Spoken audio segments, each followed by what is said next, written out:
All right, I want to thank everybody for joining us. Thanks especially, of course, to Paul Pickowicz.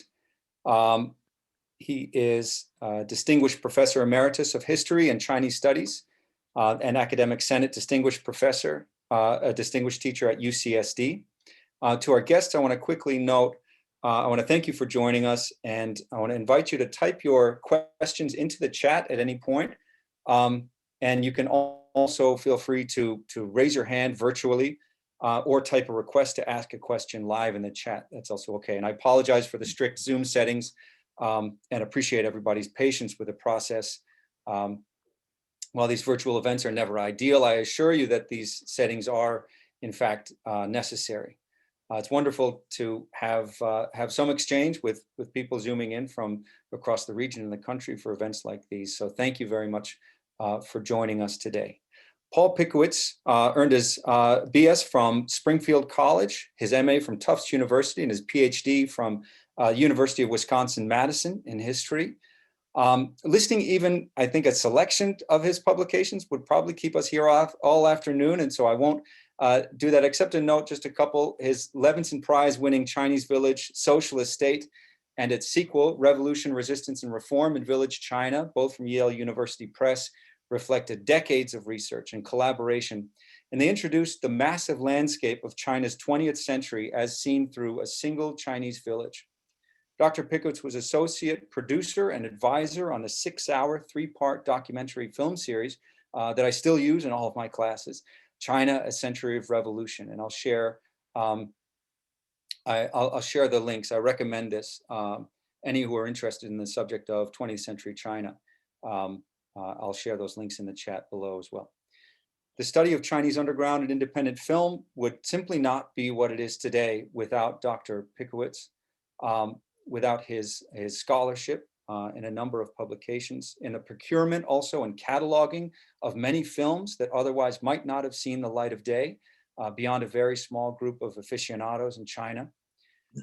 And I want to note I have received specific instructions not to carry on too much, and they came from Paul, who is my dissertation advisor at UCSD, and I'm still apt to take his direction on all things. I'll conclude just by noting that Paul knows how to throw a party, and also how to keep his students on track, which is a really fine line to walk. As a scholar, he's a voice to be reckoned with in a number of fields within Chinese studies. As an educator, he's a tireless champion of his students. And along with his UCSD colleague, Joseph Eschrich, he set an awe-inspiring professional standard in his own work for the benefit of his students. As a raconteur, a public intellectual, a host, and a mentor, Paul Pickowicz is in a league of his own. So please join me in giving a virtual welcome and a thank you to Paul for joining us today. Thanks a lot, Jeremy. Appreciate that introduction, especially the brevity of it. I was telling Jeremy before the session that, especially when one is in China, I call it the Chinese introduction, which goes on and on forever. It's a waste of time, in my opinion. Anyway, Cal State San Bernardino, what a great place. The only pity about this event today is I can't actually be there.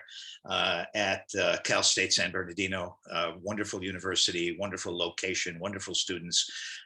Been there many times, and I'm looking forward to the time when I can go back. I hope very soon.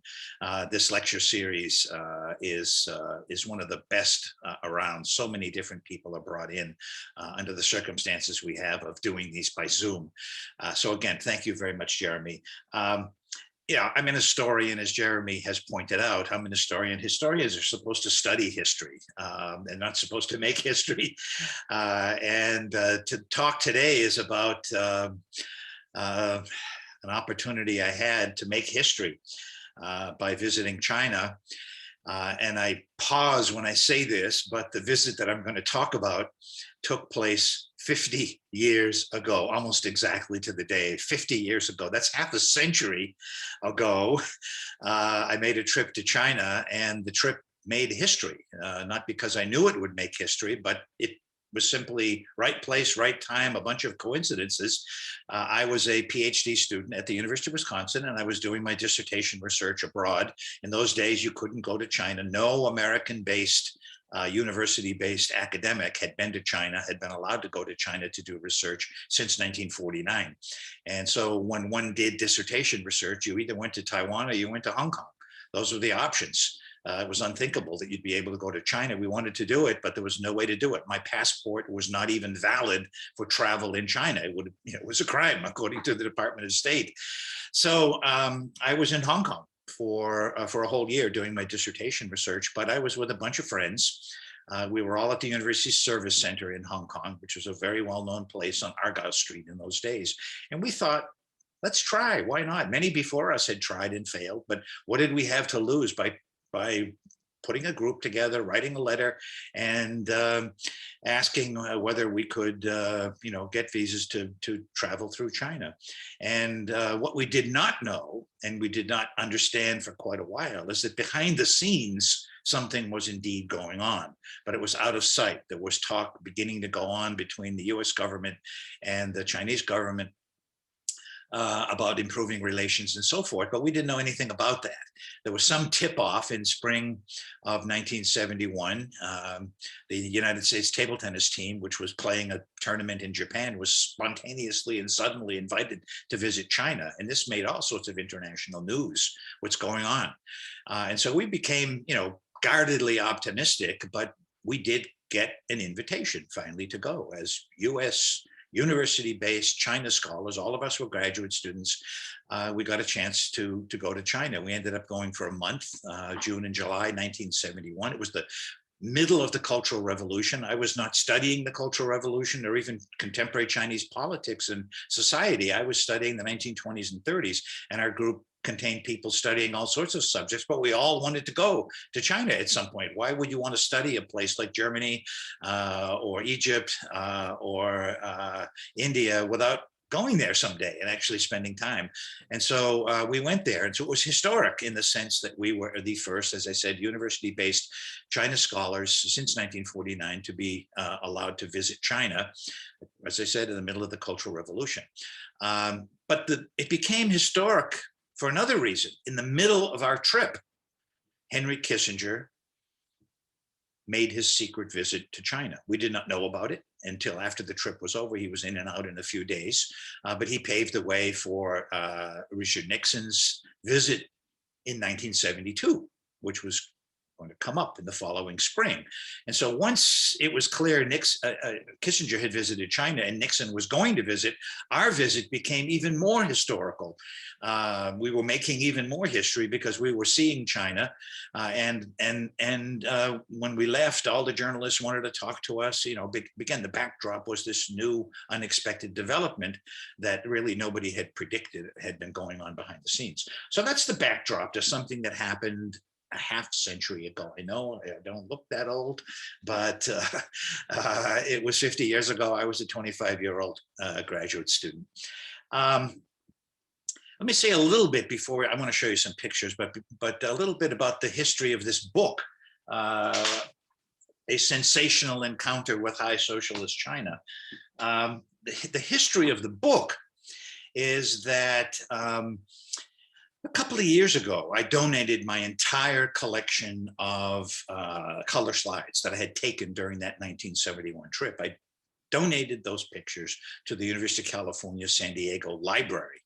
They were very excited by this, and they went ahead and they digitized all of the photographs, hundreds and hundreds and hundreds of photographs taken on that historic trip. And then they put them on so that anyone, all of you, if you want to, you can go and visit that site and see all the pictures that were taken. And so what happened, it came as, again, as another surprise. I wasn't planning anything like this, but some of the librarians and scholars at the City University of Hong Kong, a place I knew very well, had spent time there. They discovered the collection and they got a hold of our librarian and said, do you think Paul would be willing to write a book about that visit 50 years ago, or at that point, almost 50 years ago. And we want to include a lot of the pictures. We love the pictures. And so normally in an academic book, you get to publish 7 or 8 or 9, maybe 10 pictures, but academic presses typically don't want to publish many pictures. And they said, oh, no, we want to print a lot of the pictures, and it ended up in this book. There are 150 photographs, so I couldn't pass up the opportunity to do that. And I wanted to move it ahead quickly, but in terms of how I was going to reflect on 50 years later, reflect on the trip. How I was going to do that was a problem in my mind, because I'm not a fan of the autobiographical genre. People write about themselves and how great they were, and blah blah blah. I didn't want to do anything like that. I'm also not a fan of the sort of standard travel literature, which is much like the following. I entered China on such and such a day, and then I went to place A, and then I went to place B, and do it in chronological order. And then I went to this city, then I went to the next city, and then, okay, the trip is over, and I left China, and I went back to Hong Kong. I did not want to do something like that, a standard chronologically driven travel account. So autobiographical stuff, out. Standard travel account out. So I came up with a different idea. And the idea was that I was going to organize the book based on all of my diaries that I kept at the time. I was an avid diary keeper. And based on the images themselves, based on all the material that was left over from 50 years ago, I was going to organize the book according to the 5 senses. And so instead of doing it chronologically, the book was going to be organized around 5 main chapters. And one chapter would deal with touch, the tactile dimension. What was it like in a tactile sense to be in China in the middle of the Cultural Revolution in 1971?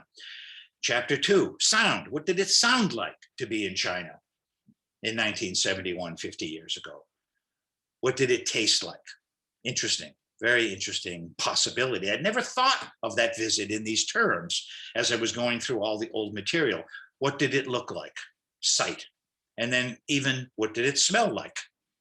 So the 5 senses, one chapter devoted to each sense, forcing me to go through and just coming up with the material that seemed to speak to that particular sense. So that's why the book is called A Sensational Encounter with High Socialist China. And what I mean by high socialist is a very, very particular period, and that's the period between April 1969 and fall of 1971. That's the period I'm calling high socialist, in the sense that from the 9th Party Congress in the spring of 1969 to the fall of 1971. I call that high socialist for a number of reasons I'll go through as we move ahead.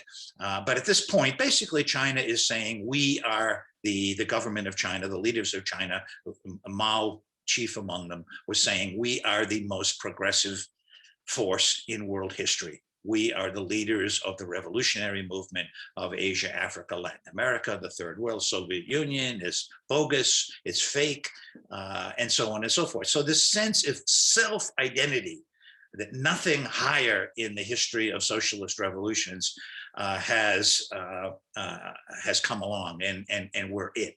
So I'm calling this then a sensational encounter with high socialist China. Okay, we're going to go ahead and look at some pictures. And Jeremy says to me that I need to hit share screen, correct?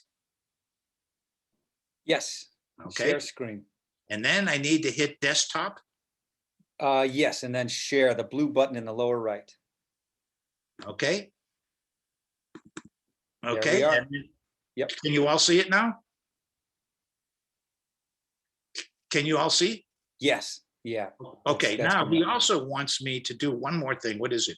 That's click on that ellipses or more. Oh yeah. Under more, hit disable annotation for others. That's the one. Okay. I don't know what that means, but I've done it. Okay. Okay. Let's go through these. It's only 12:15, so we've got time, but I do want to leave time for questions and comments. I really want to know what you viewers think about what you're exposed to today. Your questions, your comments, that's the fun part for me. Okay, so here's the group.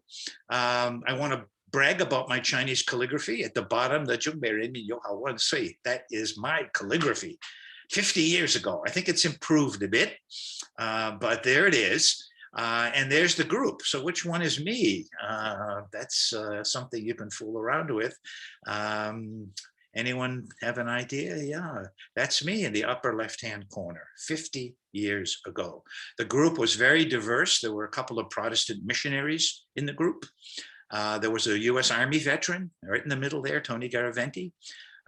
Susan Shirk in the lower right-hand corner. Later, she's one of my colleagues now here at UC San Diego, but for a time she worked in the State Department. So all sorts of different people were in the group. And this is the photograph we took of ourselves before we entered China so that we could distribute these photographs. And we saw ourselves as engaged in something. And some of you may chuckle at this. 50 years ago, I think there was a kind of hippie current, in our group, but we saw ourselves engaged in people's diplomacy. We were not speaking for our government. We were speaking, we thought, for the people of America and to the people of China, and we wanted to see better relations. The United States did not even recognize the government of the People's Republic. This was 71. The formal recognition of the government of China didn't take place until 1979. So, this is still early on. So now, how do I advance this? Let's see if I just click on. Okay, here we go. So lots of photographs. China, keep it in mind, 50 years ago, this tactile dimension that I talk about, the touch, I mean, quite literally, you're seeing this. This is the way you moved goods about, even in the big cities. You did it with human labor. And this was a very, very common sight. It would be hard to see anything like this in a city in China now, a place like Shanghai or Tianjin or Beijing, but this is that tactile dimension.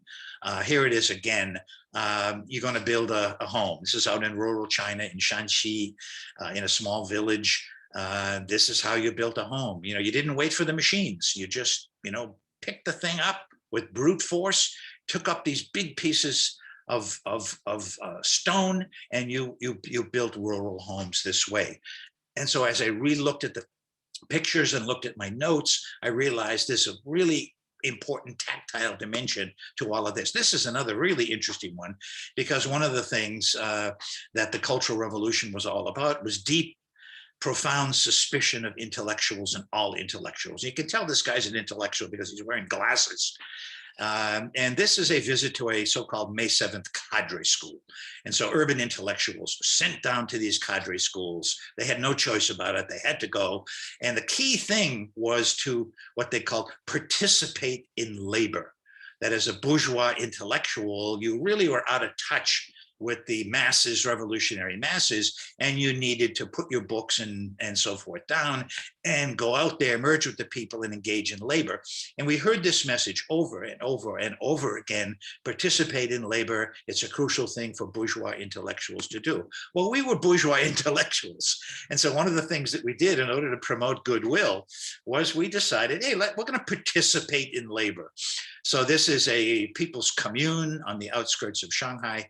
And I suddenly, one day, along with a friend there, you see Paul Levine. The one member of our group was not an American. He was a Canadian, a PhD student at UC Berkeley at the time. And so we decided, let's just get out there and participate in labor. And our guides, I have to say, this was a guided tour. And I often say it would be like if you went on a tour to North Korea today, that kind of guided tour. So you're taken to one model place after another, and you hear all the slogans. And one of the slogans was, intellectuals, bourgeois intellectuals need to participate in labor. Okay, we took that seriously. Give me a hoe. I want to go out there. And the guides were actually very nervous about this. It was almost as if they were saying, we're bourgeois intellectuals too. We participate in labor because we have to, we're told to. Why are you so enthusiastic about this? But, of course, nobody said that. But you can see the looks on their faces, the guides. We hope this guy doesn't get hurt, participating in labor. But anyway, this is that tactile dimension again, grabbing the hoe and hitting the ground with it. And of course, you encountered people everywhere. And I must say, the goodwill of ordinary average people wandering out in the streets. Most of the people in our group could speak Chinese, different levels of performance, but most of us could speak Chinese. And some of these people, many of the people we encountered had never seen a foreigner up close, face to face, not to mention an American foreigner. And people, you can see this, they're dressed in a typical kind of way. There's a visual component to this. You say hello, you chit chat, and this is on the Great Wall of China. We met a group of people who were also touring, but the way they're dressed, hairstyles and everything, very representative of that period. Little girl on the lower left, I mean, she was just fascinated with these strange looking people, but lots of goodwill. I really enjoyed that part. Even out in a remote village, where nothing was organized in advance, you're just going by and you say, oh, stop the bus, we just want to hop off here. And you hop off and look at all these kids, barefoot. They're all barefoot. They don't even have shoes. They're working in the countryside, the families, lots of them have their Mao badges on, but again, you can see the way that the young people are dressed. So, for example, even something like shorts, yeah, it was not okay, even for a little girl, 8 or 9 or 10 years old, to wear shorts. You see the girls all have long pants, the boys are all wearing shorts. It was really hot. And so, and no air conditioning. None of the hotels we stayed in had air conditioning. And you can see what life was, more typical, the kind of life for rural people, the way they're dressed. And the kids, a lot of them have their Mao badges. Again, middle of the Cultural Revolution. In terms of the visuality, the chapter that on visuality I deal with, I deal with a number of things that I saw with my own eyes, but one of the most striking was the opportunity to go to a hospital, this is in Beijing, and witness surgery, scrubbing down, putting on surgical garb, and standing beside the physicians as they conducted operations on patients. And the reason why this was being highlighted so much is that they were making the claim that the only means of acupuncture, the only means of pain prevention was the use of acupuncture as an anesthesia. This was supposed to be a Chinese development in the Cultural Revolution. Later, lots of questions were raised about this among scientists. Is this really a successful means of anesthesia? Were they also given other kinds of painkillers? This is, of course, we didn't know. What we were told was the only means of painkilling was anesthesia, was by acupuncture, and you can stand right beside the physicians and watch. Now, the other interesting thing visually about this photograph is all the people in military outfit. What are they doing there? Well, this was a time when, this Cultural Revolution, especially in the early stages, was really a declaration of war by Mao Zedong on the Communist Party of China.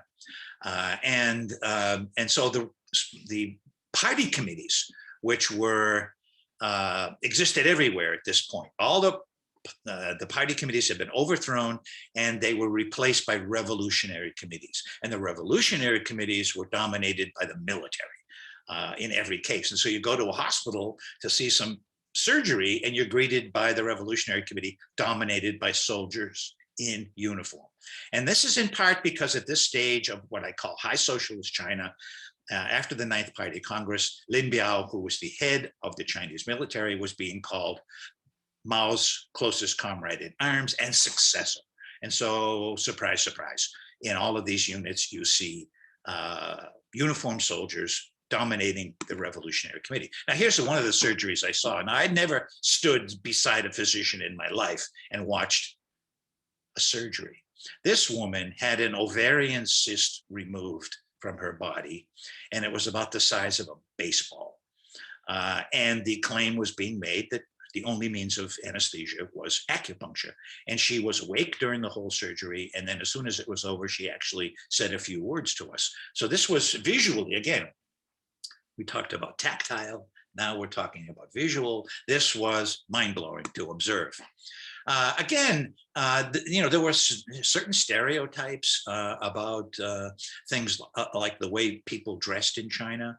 But actually, the more you look around and wander around, this was in a park, just wandering around by ourselves, and you suddenly come across these little kids, and they're actually, dressed very brightly, and those Mao badges are huge. They're, almost the size of a frisbee. And I collected a lot of Mao badges during that visit, and I still have them all. Who would have thought they're actually worth money? They get auctioned now in London and elsewhere. In any case, you can see that the hairstyles and the way the kids are dressed. Very, very interesting visual. In terms of sound. Again, there were lots of things about sound that impressed me, and I talk about it in one of the chapters in the book. But in Nanjing, we were taken to see a drill carried out by the People's Militia. People's Militia, renminbi. And here we see men, women, even kids who participate in the drill. And so they were using machine guns and bazookas and so on and so forth. And the sound was shattering. I'd never heard this kind of sound before, up so close to a large-scale military drill. So I talk about that in the book too. And some of the young kids, I mean, they look, what are they, 10, 12, 13 years old, maybe? And they're wearing armbands, little red guards, it says, middle of the Cultural Revolution. You see people in the back with the Mao books, and some of these kids are holding the quotations from Mao, and they have all their Mao badges. So visually, this is striking, in addition to the sound of mortars and cannons going off and gunfire in the distance. So lots of the senses are stimulated by this visit. Here you see some of the kids again, young women, girls, brightly dressed, and then the men in the back. So again, it's a performance. And I also make a big fuss in the book about performance, because the Cultural Revolution writ large, the 10-year Cultural Revolution, was a performance. What we were exposed to was a performance within the performance, something put on, a show put on for us, very interesting performance. And then we, in turn, also were performing. We wanted to leave a good impression. We wanted to engage in what we were calling people's diplomacy, people-to-people diplomacy, track two diplomacy, whatever you want to call it. And so sometimes we'd jump up on stage and sing. And so there was this performative aspect, which I play up large in this book. The cult of Mao. Visually, I mean, a lot of this stuff is down. This is the Shanghai industrial exhibit. And my recollection is, last time I was in Shanghai a couple of years ago, this was taken down long ago. Although on some university campuses in Beijing and elsewhere, you'll still see the Mao statue, but the hand thrust forward and the great leader, Chairman Mao. The Mao cult was really reaching a zenith at about this point. It was just absolutely everywhere. And again, having never seen or been exposed to anything like this, it was quite remarkable. And the cult took on many forms. So this is an elementary school. And you notice again, every kid has, I call it the sacred book. It's almost like a religious text. And it's placed exactly right in the upper right-hand part of the desk. The kids have their arms folded in a very uniform kind of way. And this is what you saw visiting a primary school. Back to the Mao cult. This is another surgical operation. This fellow, again, back in the hospital, I stood beside the physician as he was engaged in this surgical procedure.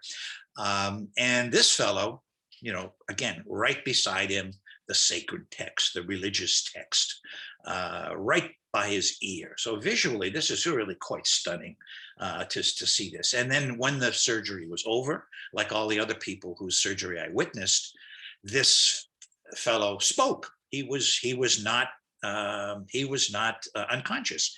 And the first thing he said is, "I want to thank Chairman Mao for getting me through this successful surgery." And so this again was a manifestation of the Mao cult, which was just going at full speed this time. This is a school for children in Guangzhou who were deaf and mute. That is to say, they could not hear and they could not speak.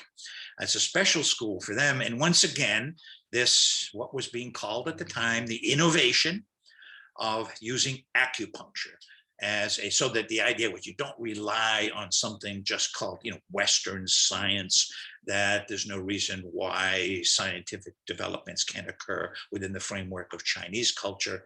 And so these kids were being treated for their the challenges that they were facing with acupuncture. So here again, you see the soldiers in uniform, and in this case, they're not just the leaders of the Revolutionary Committee of this particular school, but she's actually engaging in the medical practice herself by administering the acupuncture. You see the Red Book again. You begin to notice patterns at a certain point. Visiting an artist's compound, collective compound where artists were employed in the city of Suzhou. And again, this kind of art is being called socialist realism. And in this particular case, it's Chinese, an artistic expression of support for the Vietnamese in the struggle with the US military. And so she's modeling the gun on a gun right in front of her. And so this, again, this high socialist movement, as I said before, is one in which, and this message was repeated over and over and over again, China is the leader of the world revolutionary movement of the peoples of Asia, Africa, and Latin America. And we're at the pinnacle, and Chairman Mao is at the pinnacle of the pinnacle, and the Soviet Union. I mean, this was just 2 years before my visit to China 50 years ago. China and the Soviet Union were at war on their border in 1969. And so the anti-Soviet mentality was very strong. It's fake, it's a phony, it's bogus. No one should follow that model. We are the model to follow. And so this is paying respects to the Vietnamese. Here's the same thing. So literally you see the peoples of Asia, Africa, and Latin America. And this is at a temple in Suzhou in central China. And this big mural was put up on the walls of the temple. And it speaks of the people of Asia and the need of those people to get together and to drive out US imperialism from these parts of the world. And you see, again, these representations. This is how you represent the people in different parts of Asia. We did some people's diplomacy as well by visiting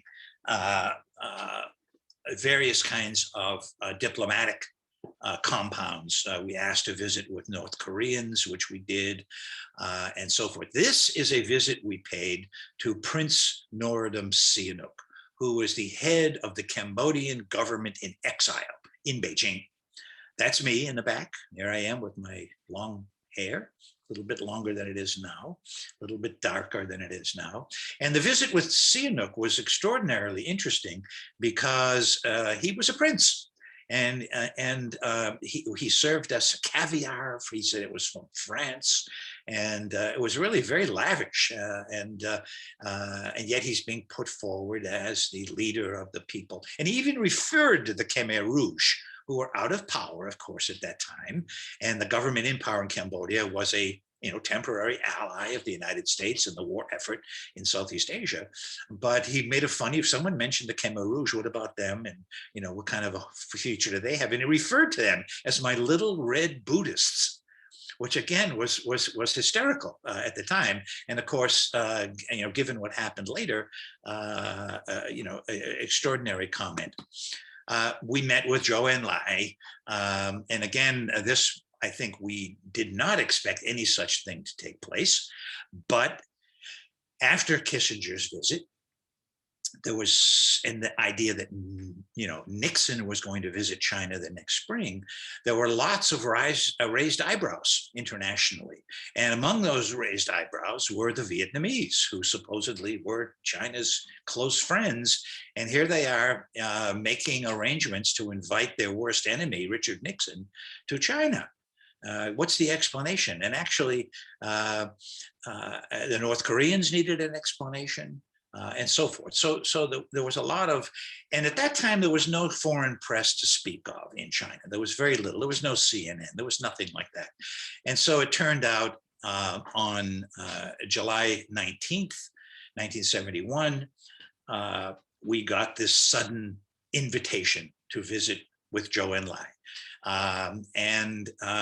Later I learned, and it wasn't until several years later, when some investigative journalism was done in the United States, that it was determined that actually Zhou had made a secret visit to Hanoi just a few days before he met with us to try to calm the Vietnamese down, to try to explain what was going on. He made a secret visit to North Korea to talk to Kim Il-sung and so forth.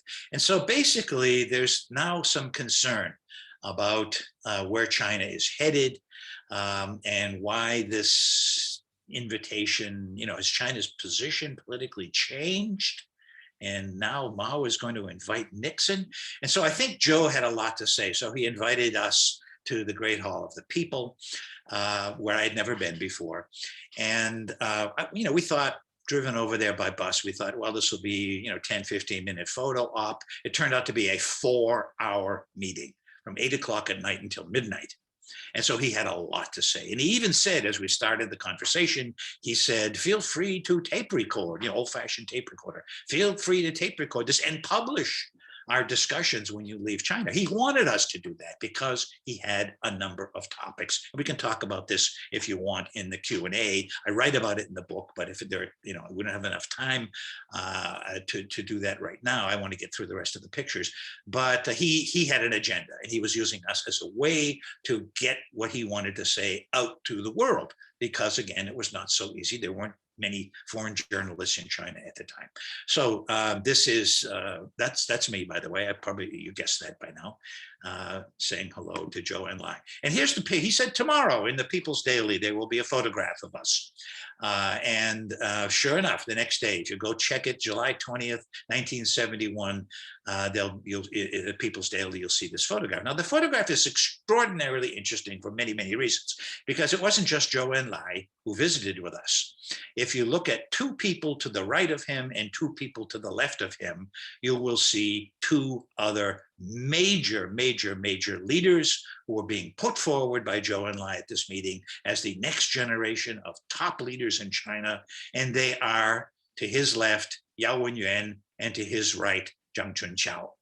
Now, these names may ring a bell with you. Why? Who could have known it at the time?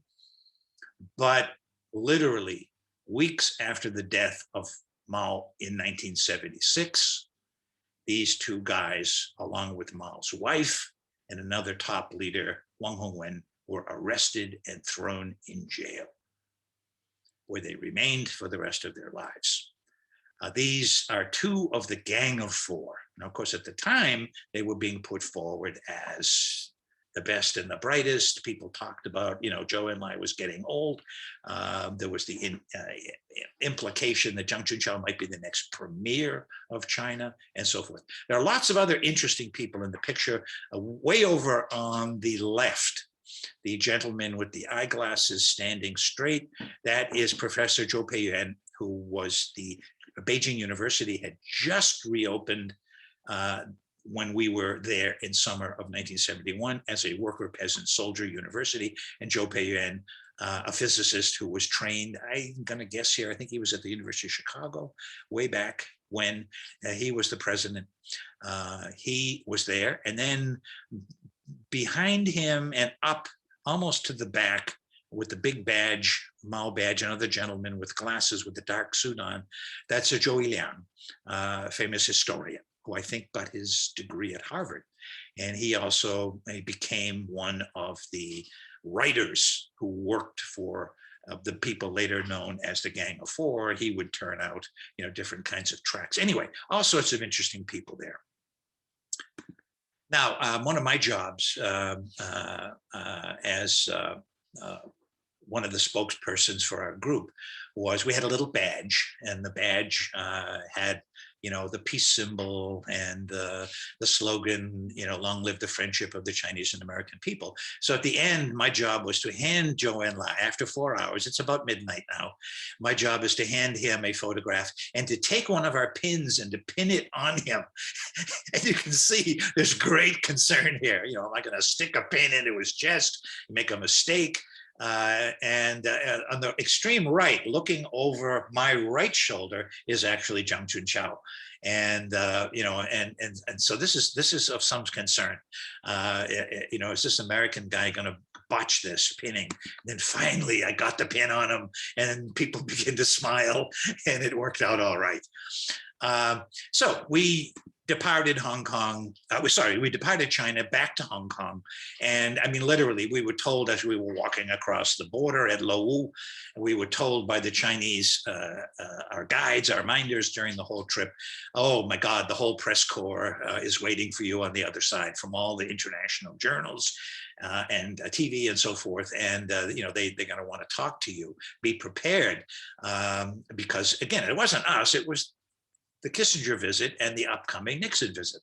That's what they wanted to talk about. We had seen China. We had, and as I say in my book, we had touched it, we tasted it, we smelled it, we looked at it.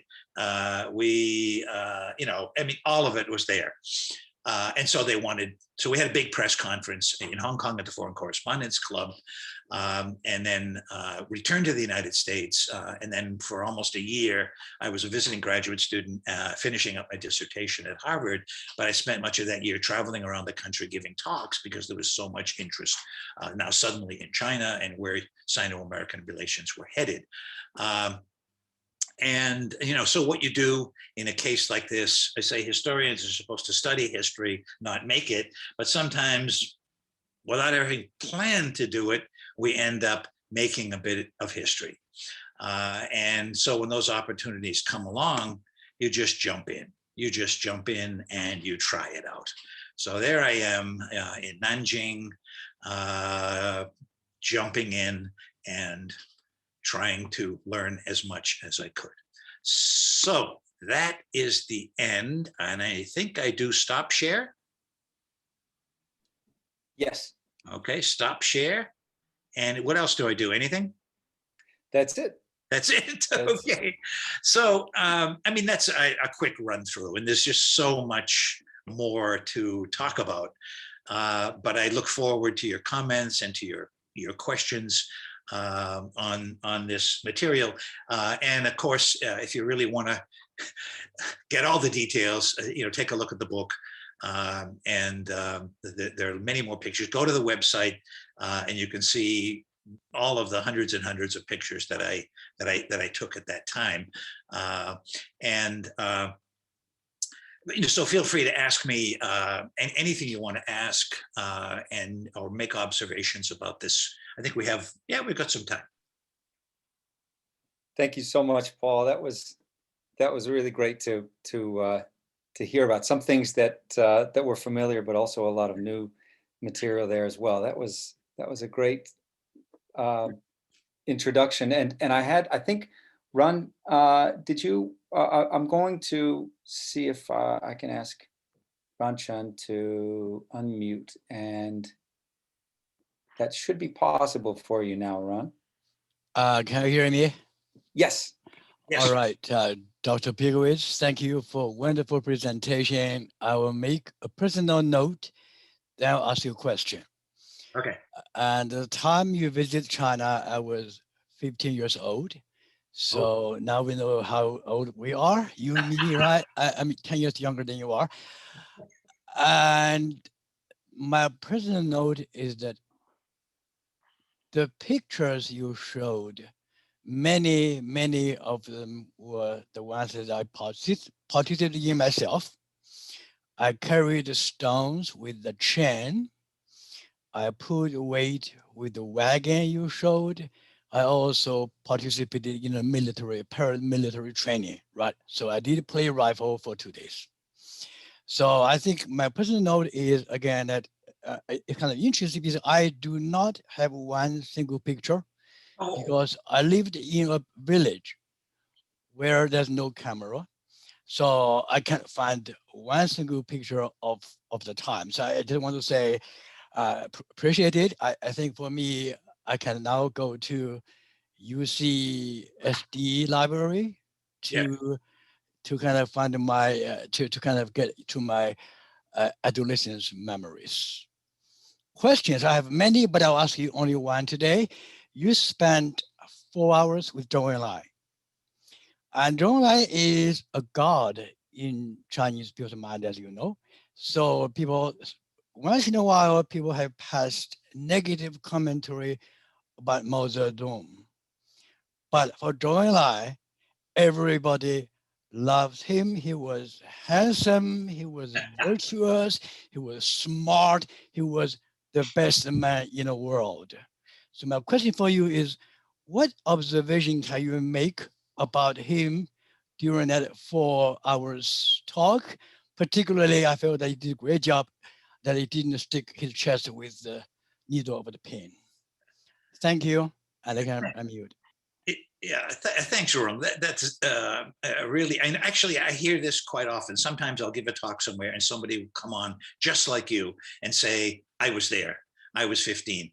My wife is exactly your age. And she was also sent down to a village, and she, did the manual labor we talked about, and so forth. And so, I've heard those stories. They are so vivid. And then when I hear you say, of course, you have no photographs of that. I think, what a pity. And I urge people to, write down their reflections. You probably all know that the University of Pittsburgh has carried out this massive project of doing interviews. They're called 10-minute interviews with people who experienced the Cultural Revolution from all over China.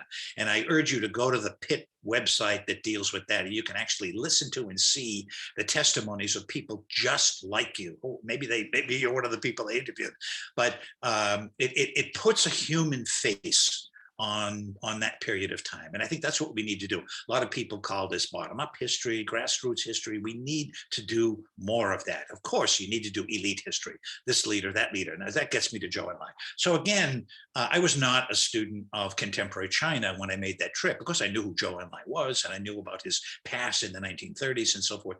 But on reflection, of all that material, it's clear that he had a plan. He was there for a reason. One of them was to try to reinsure those revolutionary peoples of Asia, Africa, and Latin America that China was not bailing out on them and getting into bed with Nixon. That was a very, very important idea that he was trying to communicate.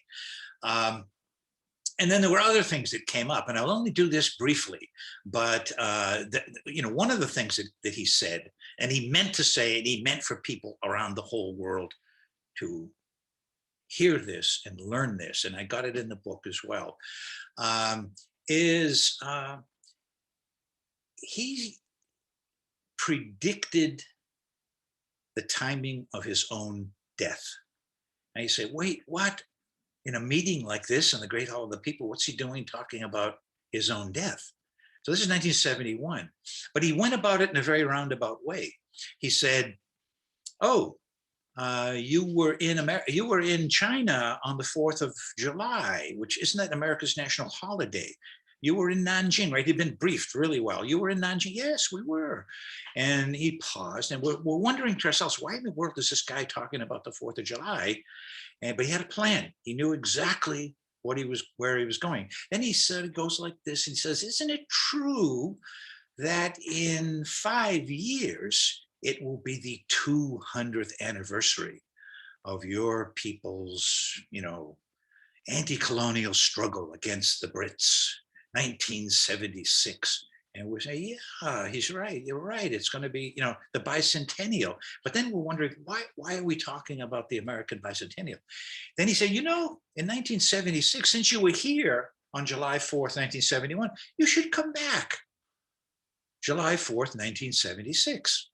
Then he paused and he said, "But I won't be here."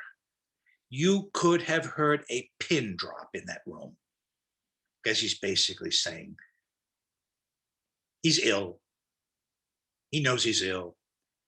It's serious. In fact, during the 4-hour meetings, periodically a nurse would come out and very quietly put some kind of pills on his armchair, and he would take the pills and keep on talking. So Zhou Enlai knew that his time was limited. And when did he die? He died in January 1976. So he knew exactly. Now, but why is he telling us this? He's telling us this because part of his agenda is for a new direction for China's international relations, a new engagement with the US, movement away from the Cultural Revolution model in some ways. But he's basically saying, he couldn't use these words, but he's basically saying, yeah, there've been a bunch of crazies around here. I'm not one of them. And if people like Nixon are smart, they will talk to me and they'll do it right away, because guess what? I'm not going to be around forever. And when we published the transcript, people were just, wow, that's amazing. Of course, then what happened is immediately following, it ended up that there were all sorts of internal domestic political messes that unfolded after 1971. And Nixon did pay his visit, but there was so much domestic politics that things did not evolve very quickly. And he eventually passes away. And then the Gang of Four people are arrested and so forth. So it isn't until 79 that relations are really established. But he's basically saying, yeah, things can be very chaotic here. Okay. The other thing, very quickly, that I want to say, and so everybody got this, and some of the journalists wrote, "Oh, Zhou Enlai, it's predicted the time of his own death." The second thing he did, which was to send a political message that nobody got, and the reason I can say nobody got it is because there was a journalist who worked for the LA Times who did a Freedom of Information inquiry and got some documents from the CIA about the CIA's own evaluation of its track record in getting its predictions about Chinese politics right. And in one of the documents he found, the CIA says, Zhou Enlai said something to those students in 1971, and we didn't get it. And it turns out no intelligence agency in the world got it. Nobody got it. And so the story was this, very quickly. He said at one point, "Oh, you're interested in the Cultural Revolution. Oh, the Cultural Revolution, really important. We had to, Liu Shaoqi, Deng Xiaoping, these people are really bad. We had to, they were revisionists and they were going the Soviet road, talking like a Maoist." And he said at that time, in order to overthrow those people, we had to get the word of Chairman Mao out. And he said, as you notice today, when you came in, the place where we stand, and later we'll have our photographs taken, there's a beautiful landscape painting there, Shanghai. But he said, until recently, that was a big slogan from Chairman Mao, gold, red. And one day, he said, Chairman Mao walked into this room. And you notice he said Chairman Mao, not him, but Chairman Mao walked into this room. And he said, "Oh, that's ugly, gold, red. We're taking photographs here. That's, let's get up something different. Let's get up a, landscape painting." And so again, we're wondering, why is he talking about landscape paintings and the background of photographs? Then he goes on and he says, in the early stages of the Cultural Revolution, when it was necessary to overthrow Liu Shaoqi and Deng Xiaoping, we needed to get Chairman Mao's word out. And the person, he said this twice, the person who played the leading role in getting out the word of Chairman Mao was Vice Chairman Liangyou, who I mentioned before. Mao's closest comrade in arms, Mao's chosen successor. And then, he gives Lin credit for this, but then in the next sentence he says, but now we're at a new stage of the Cultural Revolution. And we have to, move away from this sort of formalism. He called it formalism. Having just given Liangyou credit for that, he's now saying, we're at a new stage of the Cultural Revolution. We have to cut back on this formalism. Nobody got it. What he was saying, of course, what we know now, political scientists and others who have studied this period very closely, Liangyou was a goner. And then what happens? Literally, within weeks of our departure from China in July 1971, Liangyou was dead.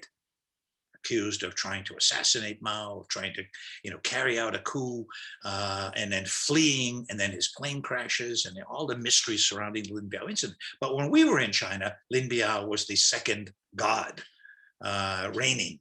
And so no one got it. So even the CIA in its internal critique of itself said, Zhou Enlai is telling these kids that Lin Biao is done. We didn't get it.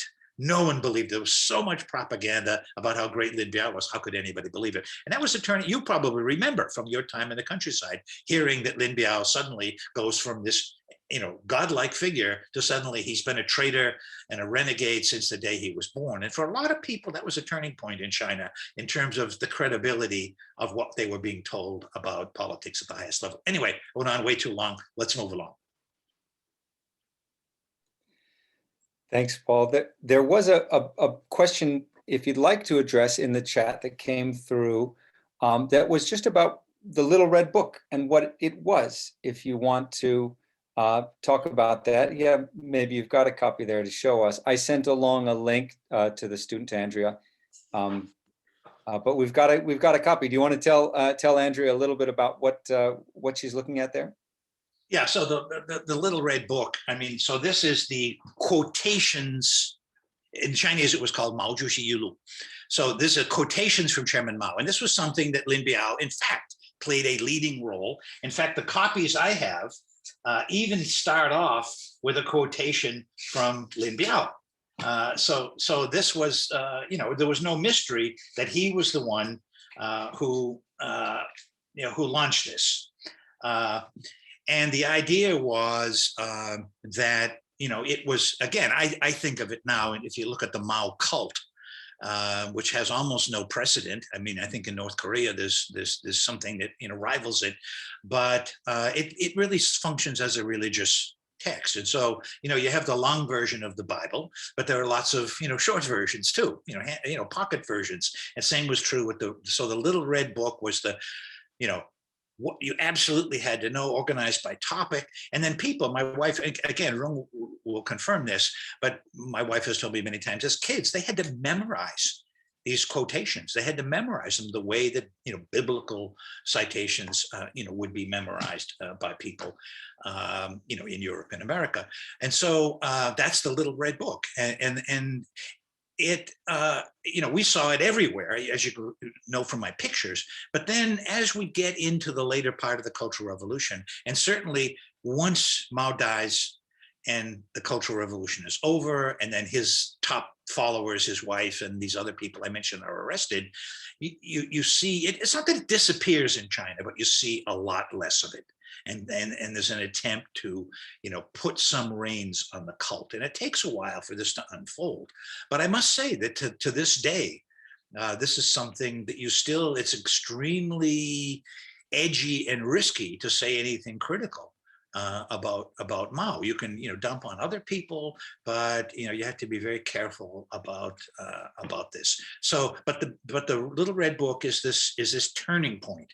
And again, Lin Biao is the person who, it starts off in the military first, and then it goes from the military out into society. Thanks, Paul. And Rajrani Caller from our geography department just shared an image, and because that's just coming to me, I want to send it to the rest. This is from, in the chat, just a link to an image that Rajrani took while she was in Harbin just a couple of years ago.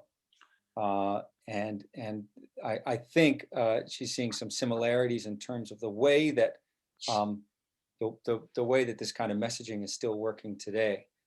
And she wrote 2019, tell the stories of China and spread its magnificent stories, was the caption that she saw. So some similarities, I think.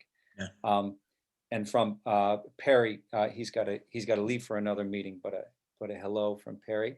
And Josh is going to join us. Josh. And actually, why don't Rajrani was going to unmute. Rajrani, you can go ahead and share your experience there. Hi, Paul and Jeremy. Thanks for the wonderful talk. I listened to you a few years back when you came for the Phi Beta Delta event, and I saw your beautiful pictures. and then too. I actually happened to visit Harbin in 2019. Went to Harbin, Shanghai, Beijing, and I was there also for the national holiday. So I was there for 3 months, like full 3 months, as a solo female researcher and a faculty, and they was for teaching for 3 months. And my experiences was very different. The one which you was talking about, and I was being recorded, wherever I was traveling. And I was reading stories that go and tell the stories of China, that it's really very famous, and so it's very patriotic. I was also told to watch a movie which I saw, My People, Oh My yeah. Country. Yeah, and I was the only person, the foreigner, for them to be sitting in the hall with a bunch of like 15, 20 Chinese, and they took my picture too. And to some extent it was very good, but after a while it became overwhelming patriotic. Like Yeah. I got a little happy headache. Like I said, oh my God, people are dying and they are like clapping. So I was just wondering, what has your experience been if you have been to the new China? Did you even faced all this? I'm an Asian Indian by birth. So, when I reached there, they thought their professor is coming from California. They were expecting a white woman, but I wasn't. So I benefited. Let me tell you that. I benefited a lot with this identity, because wherever I was walking, people were coming close to me and chatting with me and taking pictures with me in Harbin and Shanghai. So Beijing had a very quiet feel. I had a lot of pictures at the Great Wall of China, where I went by myself. But I was just thinking, it's a very mystic country. That's my overall take. I enjoyed tourism a lot. I enjoyed the students a lot, but still conclusion was a mysticism, which still 2019 is still there. So yeah. Radharani, thank you very much. That's extremely interesting. I go to China all the time. I go, every year, and for extended stays. And since 1971, I've just been going repeatedly, year after year after year after year, for longer stays, shorter stays, sometimes multiple stays in 1 year, and you see this evolving in different kinds of ways. The place can feel very different depending on the moment you're there, the political moment. So in terms of just hardball politics, there can be waxing and waning. That is to say, there are periods when it's more relaxed, and then it gets tight. And then there are reasons to explain this, but people get to be very good at reading the situation. And so one of the subjects that I study is independent filmmaking in China. That is to say, since about 1990, the state sector no longer totally monopolizes the making of films, either feature films or documentary films. Something called the independent film sector, meaning not state-run, state-operated. And you get very, very different voices from these people. And so you have to listen to all the voices. Sure, you get exposed to, and that's true everywhere, right? It doesn't matter where you travel, the state, the leadership, the government, they have their image of reality that they want you to comprehend. This is the essence of who we are and what's going on right now. But then you get all these other voices, marginalized people of one sort or another. And I'm not saying it's easy in China, but you can get access if you go there a lot, as I do. I have friends everywhere I go. I look the people up, my old friends, we get together. The village that Jeremy mentioned, I started a long-term village study in 1978 in Hebei, and had been going there steadily right up until 1995, after the second book was finished. And I hadn't visited since 1995. And so 2 falls ago, when I was in China, I said, I want to go back to my village and see the people who I haven't seen in 25 years. And it was amazing. You hit the ground and suddenly you still have that intimate relationship. You still have that respect back and forth. And then people, tell you what's on their minds. And so there are lots of ways to get information. And that's true everywhere. That's true everywhere. It's true. We're in a moment now that politically is quite tight. It's quite tight for historians, people like me who do research on 20th century Chinese history. But there's, you know, the really good scholars are still trying to do it.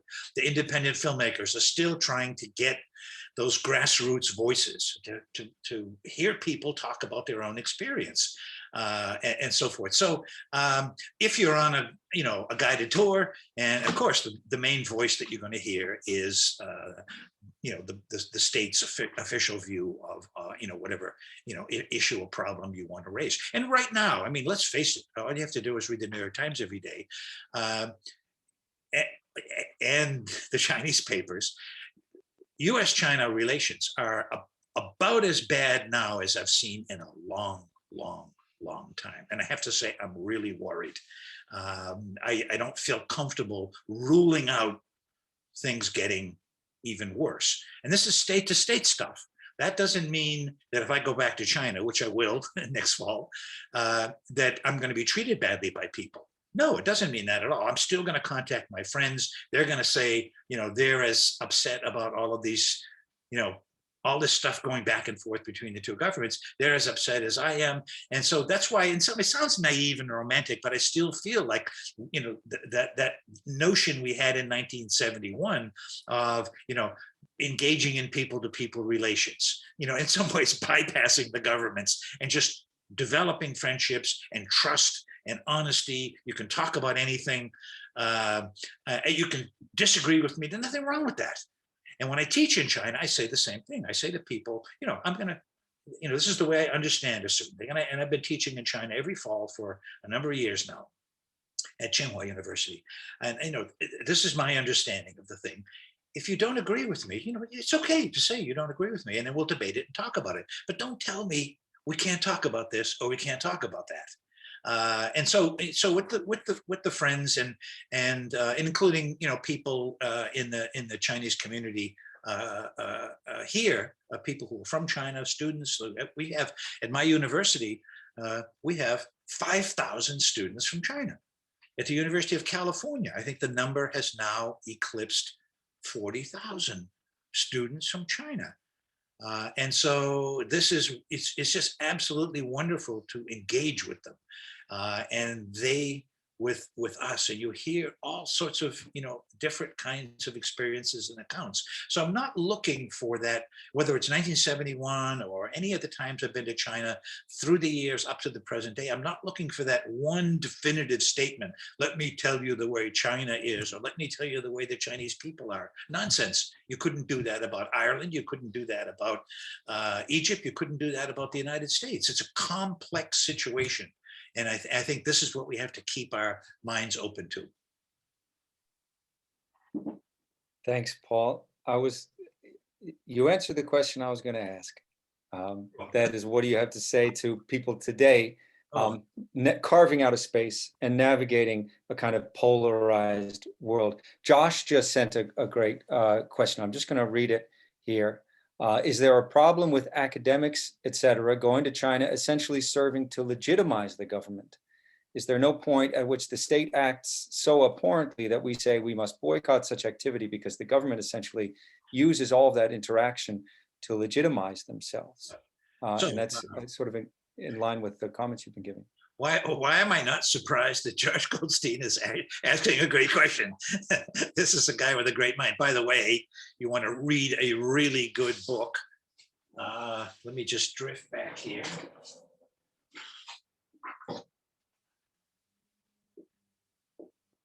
Okay. Josh won't be surprised by this.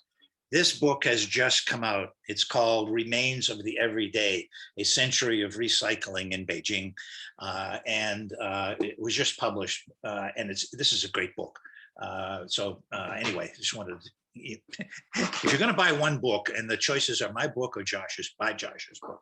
Okay, his question. Yeah, I mean, again, we can debate this. I respect people whose approach is boycott. You know, that is to say, and it doesn't matter what country we're talking about. I can imagine people right now, I can imagine all sorts of people who are saying, I wouldn't go to the United States if, you know, somebody was going to pay for it. You know, I mean, again, no joke. Boulder, Atlanta, on and on and on. And at a certain point, you can make your feelings felt by engaging in certain types of behavior, including boycott. I respect that. Another argument is, and this is the one that I make when I keep my dearest friends in China in mind. That's people who are colleagues, they're in the field, but I have all sorts of friends all over the map. People I knew from eons ago, and then their kids, and you just stay in touch over the years.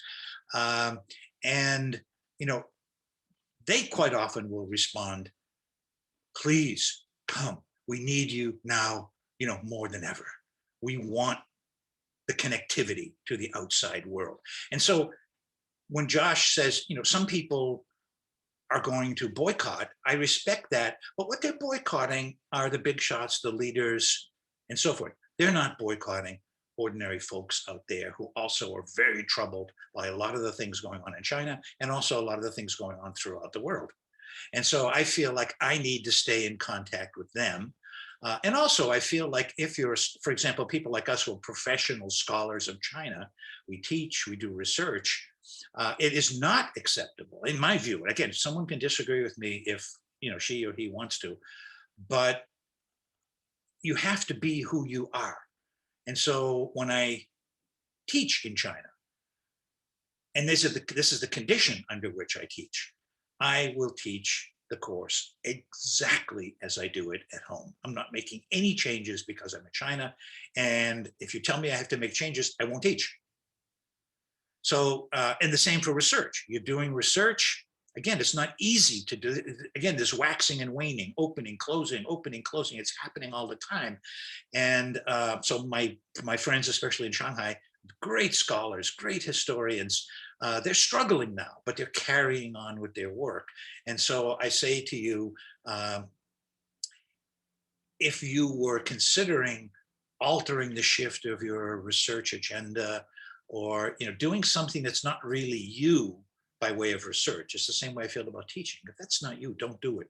If you absolutely can't make any progress on what you're doing, then of course it's not going to be possible to do research in China. A lot of the work I do has to do with oral histories, has to do, again, with this sort of grassroots thing.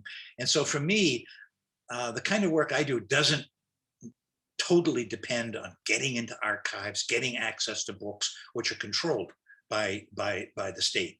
A lot of my work involves staying in touch with my sources, my people, who, again, we sit down, we have lunch, including, both Josh and Sigrid will remember PhD students from China who came to UCSD and other departments like sociology, literature, who I knew really well. Guess what? They're back in China.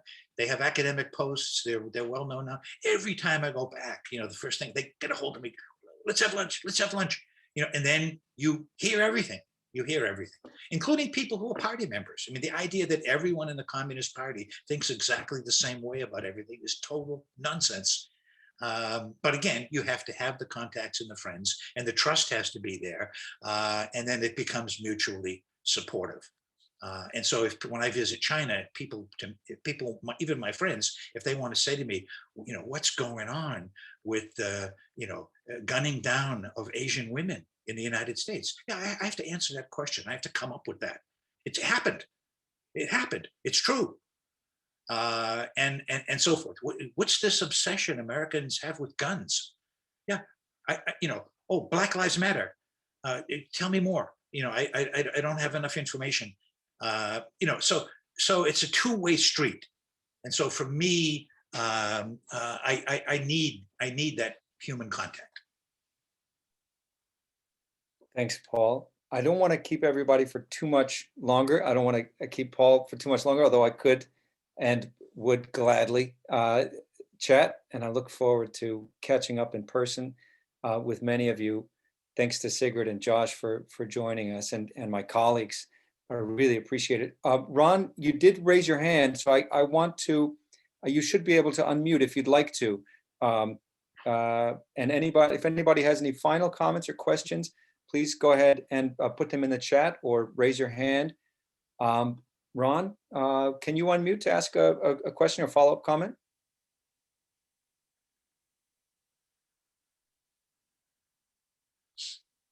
should be able to, if you want to, Ron. All right. Yes. Thank you. I don't have to say much here because I was thinking about tagging on Paul's point.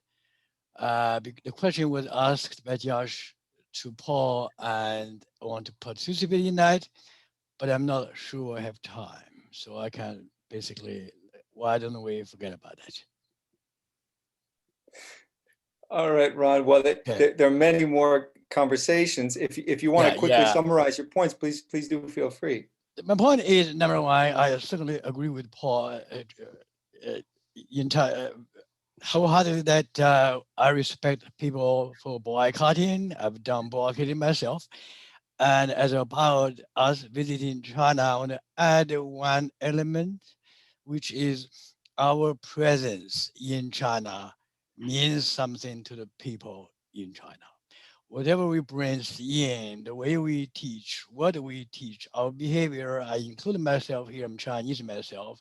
I think there's an element of that as well. So I think that's all I wanted to add. Thank you. Let me mention Jeremy too, because of Rung's comment, and then the fact that Radrani was recently in China. I mean, I'm also really scared about China-India relations. I mean, within the last 12 months, there have been 2 border incidents, the stupid word incidents, violence going on, and over little turfs of land, pieces of land. There's another border war that went on. It was 69. It was a border war with the Soviet Union. In the early 60s, there was a serious border war between India and China, and so the tensions are really, really strong. And then you're getting, it's not just the Chinese government. You're getting these assertions of ultra nationalism, and we need to be ready to go to war, and so forth. And it's really scary given the technology. Decades ago, it was actually pretty hard to go to war. Nowadays, it's really easy to do given the nature of technology, I constantly open up the paper every morning, and I'm kind of a news hound, and I'm always looking at CNN and stuff, and it's just very, very scary that the way states try to mobilize people. There was a fantastic piece on CNN the other night. It's a food show. Tucci, is doing this series every week on food in Italy, and he was down in Sicily. And there, it was really mind-boggling. He's talking about refugees, coming in across the Mediterranean into islands off the coast of Sicily, and these people's lives, and it just, the whole thing is scary. I still am a believer in, we need this face-to-face contact. We need to, find various ways of getting information and not just relying on, what the state is telling us, we need to believe. Thanks, Paul. And Rajrani said that she had a great experience and loved the people in her time there. And she said, thanks a ton in the chat. Like I said, I think there's so much to dig into here. I did send in the chat a link to Paul's book and also a link to Josh's new book, which I'm just learning about now. I'm very excited to read. Josh is also a friend of the show, we'll say. He's been to CSUSB, and I hope, Josh, you'll consider joining us in the future as well. Sigrid, who's will be joining us in May. I believe it's May 6th. And I've shared a link to upcoming events there as well. So I hope you'll join us for future events. I really am grateful for everybody joining us today, especially to Paul. Paul, I look forward to catching up with you soon. I know my 5-year-old Alexander is looking forward to catching up, and Catherine, and catching up with the whole family down there in La Jolla in better days to come. Yes. It's really a delight to share your work with with the CSUSB community. And keep your card. We'll stamp it. You'll get a free sandwich for, I think this is 5 or 4 visits to Cal State San Bernardino. So thank you so much for joining us. Thanks everybody for tuning in, and I'll follow up with you, Paul. Thanks everybody.